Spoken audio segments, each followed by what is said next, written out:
De la rentrée scolaire et de la rentrée tout court, j'ai souhaité, avec les ministres en charge de l'Éducation nationale et de la Santé, de vous faire un point le plus complet possible sur la situation sanitaire que traverse notre pays et de vous rendre compte des mesures que nous avons prises, que nous prenons, que nous allons prendre, à la fois pour faire face à cette situation et plus généralement pour préparer cette rentrée.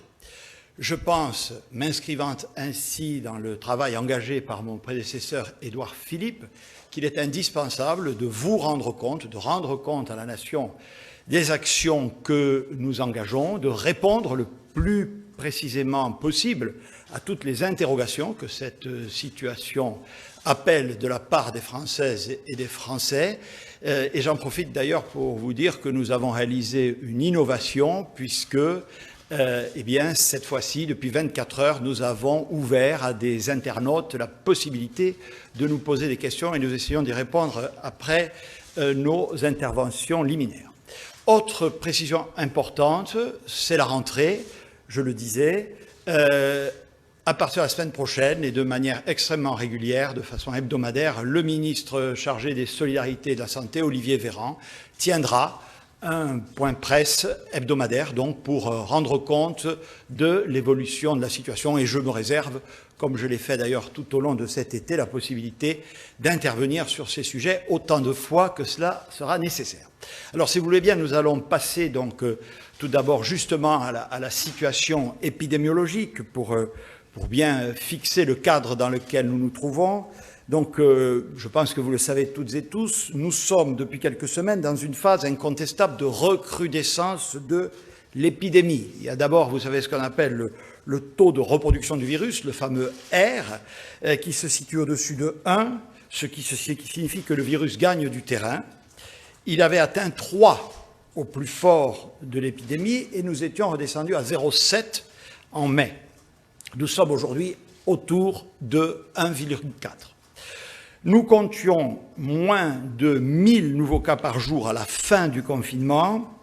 Nous sommes aujourd'hui à plus de 3000 nouveaux cas par jour. Alors bien sûr, il faut interpréter ces chiffres avec prudence, puisque par rapport à cette période, le mois de mai, nous testons beaucoup plus de monde. Et évidemment, plus on teste, plus on trouve. Néanmoins, cette montée en puissance des tests n'explique pas tout. En effet, le pourcentage de personnes positives augmente. Le taux de positivité des tests était de 1% juste après le déconfinement. Il est aujourd'hui au-dessus même de 3,7. En conséquence, nous estimons ce qu'on appelle le taux d'incidence collective à 39 personnes positives pour 100 000 dans la population, c'est-à-dire 4 fois plus qu'il y a un mois. Alors, ce n'est pas une spécificité française, puisque, vous le savez, le virus progresse partout dans le monde. Tout près de nous, dans les pays d'Europe, comme l'indique la carte qui s'affiche, le taux d'incidence augmente. Il se situe grosso modo autour de 20 pour 100 000 en Grande-Bretagne et en Allemagne. Comme la France, autour de 40 pour 100 000 aux Pays-Bas et à près de 60 pour 100 000 en Belgique. Ailleurs qu'en Europe, certains pays présentent des niveaux d'incidence extrêmement élevés, je pense en particulier aux États-Unis ou plus encore au Brésil. Revenons en France, ce que nous disent les statistiques, c'est que ce virus circule beaucoup chez les jeunes. Et en particulier ces derniers, pour la tranche 20-30 ans, présentent des tests positifs proches de 6%, donc plus que la moyenne nationale. Cela explique d'une part ce qu'on appelle les asymptomatiques, qui sont en nombre évidemment élevé au sein de cette population, c'est-à-dire qui sont finalement des porteurs du virus sans qu'ils s'en rendent compte, et ce qui explique aussi, j'y viens car vous le savez, c'est un indicateur majeur, l'impact, pour l'instant, relativement faible de ces évolutions statistiques sur notre système hospitalier. Cela étant, la positivité augmente pour toutes les tranches d'âge, Et le nombre d'hospitalisations, précisément, commence doucement, mais sûrement, à remonter. Plus de 800 patients Covid sont admis à l'hôpital par semaine en ce moment, contre 500 il y a 6 semaines. Ce n'est pas une explosion, c'est une tendance. Autre caractéristique, celle-ci géographique, le virus progresse sur tout le territoire français, mais évidemment, certains départements sont plus touchés que d'autres. Le virus circule désormais dans toutes les régions et plus, comme c'était le cas au début de l'épidémie, en Île-de-France et dans le Grand Est. Dans la majorité des départements, l'incidence a ainsi dépassé les 10 pour 100 000. Il y a toutefois de fortes disparités, comme l'indique la carte qui s'affiche au tableau, puisqu'un certain nombre de départements ont dépassé le seuil de 50 pour 100 000. Ce seuil est important dans notre batterie de mesures, puisque nous avons pris en conséquence la décision d'inscrire 19 nouveaux départements, vous les voyez sur la carte, en rouge, c'est-à-dire ce qu'on appelle en zone de circulation active du virus. Ça porte donc au total le nombre des départements concernés à 21, puisque Paris et les Bouches-du-Rhône y figuraient déjà. Cela, vous allez le voir, emporte un certain nombre de conséquences sur lesquelles je reviendrai. Ces indicateurs montrent que l'épidémie regagne du terrain et que donc c'est maintenant qu'il faut intervenir, ou en tout cas qu'il faut continuer à intervenir massivement. Incontestablement, il se passe quelque chose depuis cet été, en France et ailleurs, que les scientifiques n'avaient pas forcément modélisé ou prévu. C'est d'ailleurs, vous vous en souvenez, ce qui m'avait amené à tirer le signal d'alarme début août à la faveur de mes déplacements estivaux. Tirer le signal d'alarme, mesdames et messieurs, cela ne signifie pas que nous soyons dans une situation grave, comme nous l'étions en début d'année.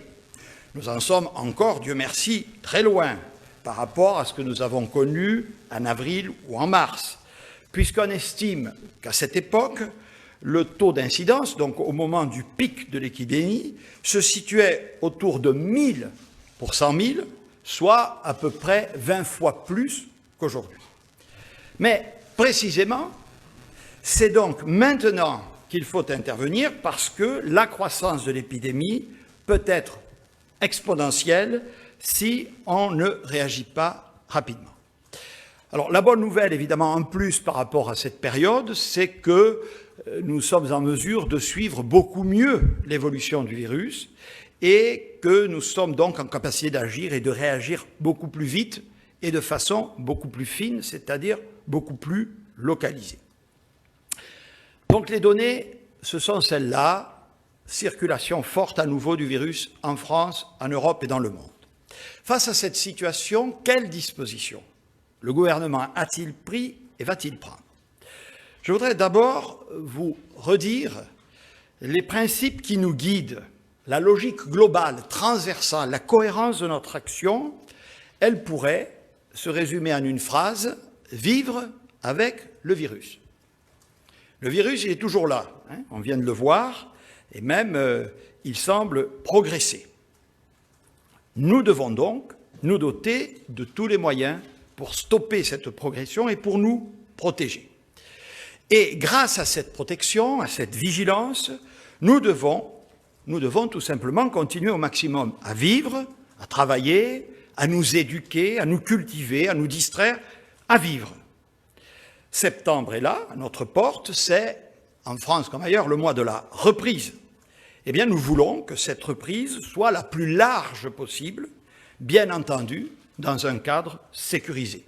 Car plus l'activité s'arrête, plus la crise économique et sociale, cette fois, s'amplifie, et plus les conséquences humaines seront dramatiques. Je veux que vous sachiez qu'il est évidemment de notre devoir d'anticiper et de prévoir toutes les hypothèses. Ce qui me conduit à vous dire deux choses. La première, c'est que des plans de reconfinement, c'est-à-dire des mesures plus lourdes encore, qu'ils soient territoriaux ou globaux, sont prêts, sous l'égide du ministère de la Santé. D'autre part, vous indiquez également que notre système hospitalier, au sens large, est prêt aussi à une éventuelle nouvelle vague de patients en termes de lits, de masques, de médicaments, de réanimateurs, etc. Mais notre objectif, c'est bien évidemment de tout faire pour éviter un reconfinement, surtout généralisé, pour éviter un afflux massif de patients dans les services de réanimation tels que nous les avons hélas connus. Et je veux vous dire que cet objectif est à notre portée collective, pour peu que nous soyons tous mobilisés et responsables. Le premier symbole de cette reprise, c'est la rentrée scolaire. Et nous l'avons, je vous le dis, préparée avec soin depuis plusieurs semaines, car, comme le virus, vous l'avez peut-être observé, le gouvernement n'a pas pris de vacances. Le ministre chargé de l'Éducation nationale y reviendra dans quelques instants et vous en parlera plus en détail.